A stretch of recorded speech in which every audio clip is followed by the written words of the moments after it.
అరటిపండ్లతో సీకండి చూపిస్తున్నాను. చపాతీలలోకి ఇది చాలా బాగుంటుంది. కూరలు అవి తక్కువ అవుతుంది అనుకోండి, 2 మినిట్స్లో ఇది చేసుకోవచ్చు. పిల్లలు కూడా ఇష్టపడతారు బాగా. చూపిస్తాను రండి. పండు తొక్క తీసేసి ఇట్లా చిన్నగా రౌండ్గా పీసులు కట్ చేసుకుందాం. నేను 2 అరటిపండ్లు చూపిస్తాను మీకు.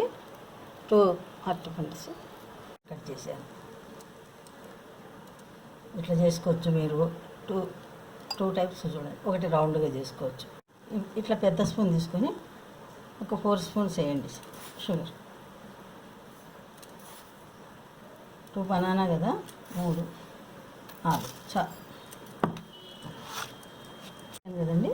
ఇప్పుడు గీతలు వేసి పాలు, మిల్క్ చూస్తా వేసుకుందామండి, ఎక్కువ వేసుకోకుండా. ఇట్లా అన్నీ కలిపేసి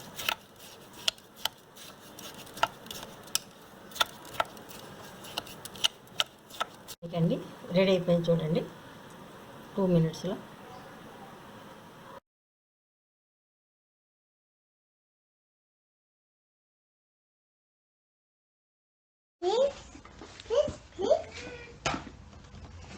Subscribe everybody.